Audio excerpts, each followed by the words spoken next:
Coming to America, directed by Craig Brewer, starring Eddie Murphy, Arsenio Hall, and Wesley Snipes. This is, of course, the sequel to the 1980s classic comedy, Coming to America. And yes, this one's spelled with that stupid Coming to America, that stupid numbered pun, which I'll get back to, because I already have an issue with that. But full disclosure, I have not seen the original Coming to America in its entirety. I've seen bits and pieces. In total of it, from the bits and pieces I've seen, I've probably seen a good half of the movie, maybe. But even that really doesn't matter, because in this film has a recap of the first one, so even if you didn't see it, it catches you up. It catches you up to speed. So, and that's something else I'll get back to in a minute. But in this film, now King Akeem, once again played by Eddie Murphy, and his little sidekick, I can't remember the guy's name, played by Arsenio Hall, they find out that Akeem has a long-lost son. And they go back to Queens, New York, to get him to become this heir, of course, like most princes are, to bring him back to Zamunda? Is that Zamuda? I can't remember how to pronounce that. I don't remember the country's name. Well, they bring him back bring him to their African country to become the heir to the throne, essentially. That's the basic plot of this. And already I have several problems. Yes, you can probably tell, this isn't good. The reviews of this have not been kind, and for good reason. For what I've seen of the critical reviews, they've been pretty much dead in between. Some people really like it, some people really hate it, and some are just like, for me, I'm in between the really bad and it's bad. This is not a good movie. And there's a couple reasons for this. One, it's probably because I haven't seen the entirety of the first one. Maybe that has something to do with it. But I don't think that's the case. And because once again, it gives a recap of the first movie, so even if you didn't see it, you know what happened. And I doubt there's anybody who's going to be watching this movie who either hasn't seen or doesn't know what the first movie is about, or what happens in the first movie. So I don't think there's going to be that big of an issue with that, but not the point. So, or I guess it is the point, but different problem. But there's also the fact that there's a number of there's a number of personal problems I have with this, but I'm going to get into the actual technical problems with this. Like, the actual reasons why this movie's terrible. And the first off is this overused piece of crap plot that so many people use when they can't think of anything else. Oh, we need to find an heir for this guy? Oh, he has a long-lost son. Yeah, let's just go with that. This is like first draft material almost. I mean, the writing in it isn't always first draft, but the main plot is like the first thing they thought of. It's lazy. The plot is lazy. And there's another problem with this. It's Coming to America. Coming to America is the name of the movie. They're in America for all of 5 minutes total. 5 minutes. Why would you... I know the idea is it's a sequel to Coming to America, but the second movie is literally just called Coming to America. And they come to America for 5 minutes of this, like... What's this, like, 108 minutes, I think, is how long this movie is. 5 minutes out of 108 minutes, they're in America. That is ridiculous.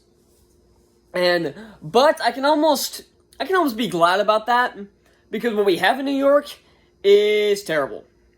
Like, the way this movie is shot is not very good. I mean, the way it's shot isn't necessarily poorly done, but the environments and the landscapes are so ugly to look at, especially in New York. I know it's New York, and a lot of people like to make fun of, oh, New York's, like, if it's not, like, at the Empire State Building or Times Square or something, these big places, is a shithole. No, it's not. It doesn't have to be, is the point. And another throwaway line they have is like, wow, New York's changed a lot in the last 30 years. As far as this movie goes, has it? Like really, it looks no different than it did in the first movie. It looks exactly the same. And there's like, the time frame is, not the time frame, the time period of this movie is messed up because it's supposed to take place 30 years later. Like the sequel actually, like the two movies are split apart. But the way New York looks, it looks no different. And the same thing goes for Zamunda, or whatever it's called, Zamunda. I can't remember the country. But they look no different than they did 30 years ago. And not to mention the green screen effects that they have in this look like shit. They're really, you can tell they didn't have a big budget for this, but if they didn't, you could have just not used green screens and just gotten some locations to shoot this at. Would have been cheaper and would have looked less fake.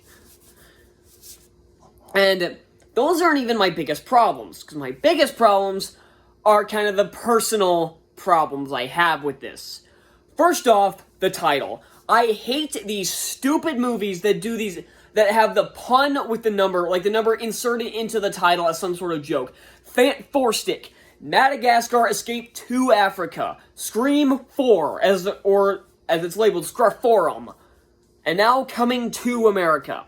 I'm getting really sick of this. People keep thinking this is clever. No, it's not. It's just stupid.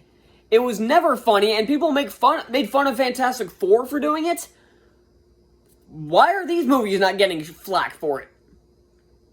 But that, again, that's a personal problem. But most of these issues I have with this film are personal problems. Another thing, something I can't stand in movies, is this is extremely social justice-y. And this is the same problem I had with Luke Cage. A lot of people really like the Luke Cage show. I didn't because it was so social justice-y. I actually disliked it more than Iron Fist. Iron Fist was not a very well put together show, but it wasn't completely social justice-y, so I didn't have a problem with it, unlike I did with Luke Cage. That's why I stopped watching that show after season 1, is because I couldn't take any more of this social justice bullshit. That's exactly what this movie does. It pulls in all these stupid social justice bullshit with women and black people, and you know, if you want to make commentary on that, that's fine, but it's not commentary. And if it is commentary, it's not done very well. It's just annoying, and it's in your face. And when they're constantly making jokes about it and saying lines about it, and when it's like shoving it in your face, is when I get pissed off. And that's exactly what this movie does, and exactly what Luke Cage did. And yeah, these actors try to pull off these lines. And not even just the social justice crap, but even just the lines. There's a few funny bits here and there, but most of this film is just, it was just dead air. I watched it alone on my couch. I laid there watching this movie with no one else in the house, except for my dog. There was no one else in the house. I laid there a good 85-90% of this movie, dead air. There are a few funny bits that I actually legitimately, not even just chuckled at, but like legitimately laughed at. There are a few of those moments, but not enough to save this film. There are so many jokes that just fall completely flat, and some jokes that I found kind of insulting, again, with the social justice crap.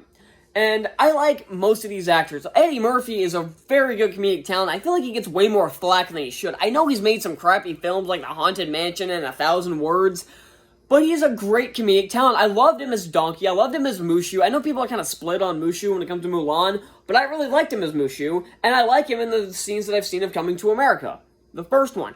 I can't think off the top of my head what else I've seen him in, but I know I've seen him in some other things, but here, he just seems completely out of his element, which is weird, because this is a sequel to a movie he starred in, and he co-produced this movie.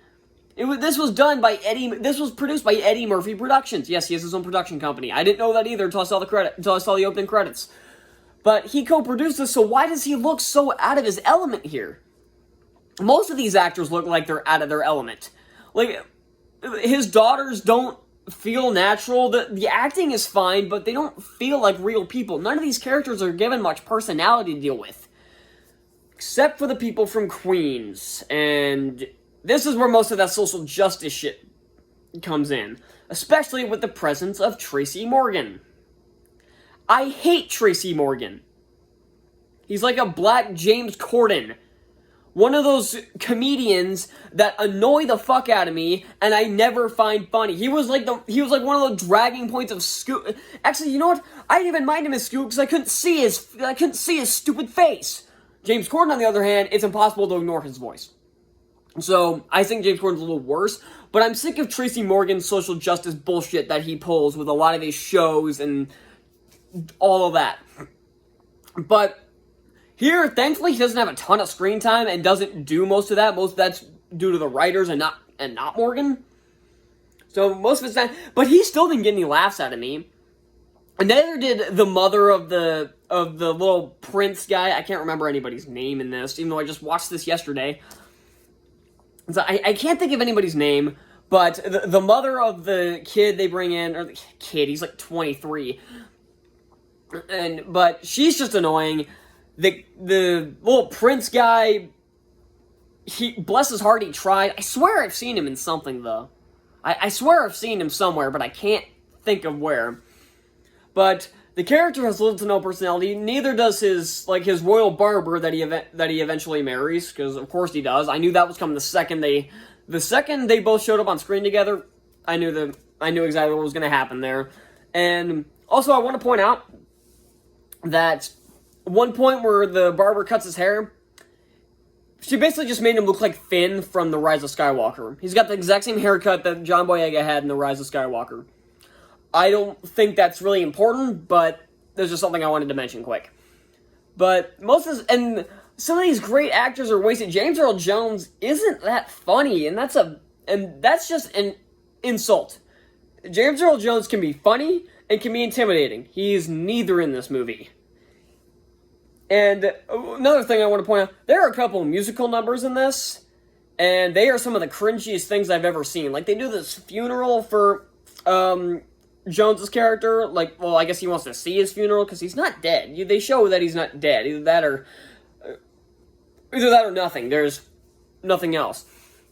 And it's cringy. And there's another one where Wesley Snipes' character shows up with his tribe? No, that's not the right word. I don't know, but he shows up with a bunch of people. I guess it's like his family and stuff, and his daughter, and so, and this whole musical number's pulled out, and it's cringy. It really is. And there's one at the end with Randy Walters, is that his name? Something like that, who's also played by Eddie Murphy, and also cringy. I don't want to talk about these stupid musical numbers anymore. I barely want to talk about this film anymore. This is a really bad comedy. Don't bother with this. If you like the original, pretend this doesn't exist. Just stick with the first one. And if you didn't see the original, I'd recommend go watch the original and avoid this. So, there's not much redeeming in this film. The actors tried their hardest, but overall they can't get out of this bad script. I'm giving Coming to America a 1.9 out of 5. This was bad. This was really bad. It's not the worst film so far this year. In fact, sadly, this is like in the dead middle of the films I've seen this year. So, that's pretty pathetic. Thank you all so much for watching. Be sure to hit the subscribe button for more reviews like this. Hit that like button. And comment down below what you thought of this. What did you think of the first one? What did you think of this one? Do you think this one's better than the first one? And if you did think that, please explain why. And I will see you all next time. Bye.